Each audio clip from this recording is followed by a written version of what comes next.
Welcome to Mayur textiles. Fancy tissue ನೋಡಿ, soft tissue fabric ಅಲ್ಲಿ silver zari sarees ಬಂದಿದೆ. ಸೂಪರ್ ಆಗಿದೆ, ತುಂಬಾ ಚೆನ್ನಾಗಿದೆ.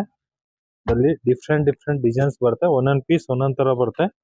ಕಲರ್ಸ್ ಆಪ್ಷನ್ಸ್ ಇರಲ್ಲ. ಇದೇನ್ ಪೀಸ್ ಇದೆ ಅದಷ್ಟೇ ಇರುತ್ತೆ. ತುಂಬಾ ಚೆನ್ನಾಗಿದೆ. Trending items. ಇದು ನೀವು ಗಾಗ್ರಾನು ಹೋಲ್ಸ್ಕೊಬಹುದು. ಪಾರ್ಟಿ ವೇರ್ ಸಾರೀಸ್ ಬರುತ್ತೆ ಇದರದ್ದು. ನೀವು ಗಾಗ್ರಾನು ಹೋಲ್ಸ್ಕೊಬಹುದು, ಸಾರೀಸ್ ಯೂಸ್ ಮಾಡಬಹುದು. ಅಷ್ಟು ಚೆನ್ನಾಗಿರುತ್ತೆ. ಫುಲ್ ಸಾರೀಸ್ ನೋಡಿ, ಈ ತರ ಡಿಸೈನ್ಸ್ ಬರುತ್ತೆ. ಪ್ಲಸ್ ರಿಚ್ ಪಲ್ಲು ಬರುತ್ತೆ ನೋಡಿ. ಈ ತರ ಪಲ್ಲು ಬರುತ್ತೆ. ಸೂಪರ್ ಆಗಿದೆ ನೋಡಿ. ಈ ತರ ಪಲ್ಲು ಬರುತ್ತೆ, ತುಂಬಾ ಚೆನ್ನಾಗಿದೆ. ಫುಲ್ ಸಾರೀಸ್ ಬಂದು ನೋಡಿ ಈ ತರ ಡಿಸೈನ್ಸ್ ಬರುತ್ತೆ. ಸೂಪರ್ ಡಿಸೈನ್ಸ್ ಇದೆ, ತುಂಬಾ ಚೆನ್ನಾಗಿದೆ ನೋಡಿ. ಈ ತರ ಬ್ಲೌಸ್ ಬರುತ್ತೆ. ಇದು ತುಂಬಾ ಚೆನ್ನಾಗಿದೆ. ಬ್ಲೌಸುನು ರಿಚ್ ಪಲ್ಲು ಇದೆ. ಡಿಫ್ರೆಂಟ್ ಸಾರಿ, ಫ್ಯಾನ್ಸಿ ಸಾರೀಸ್ ಬೇಗ ಬೇಗ ಬುಕಿಂಗ್ ಮಾಡ್ಕೊಳ್ಳಿ. ಮಯೂರ್ ಟೆಕ್ಸ್ಟೈಲ್, ಬಸವೇಶ್ ನಗರ್. ಲೈಕ್ ಮಾಡಿ, ಫಾಲೋ ಮಾಡಿ, ಶೇರ್ ಮಾಡಿ. ರೀಸೆಲ್ಲರ್ ಇರೋ ಡೈರೆಕ್ಟ್ ಕಾಂಟ್ಯಾಕ್ಟ್ ಮಾಡಿ. Thank you, welcome.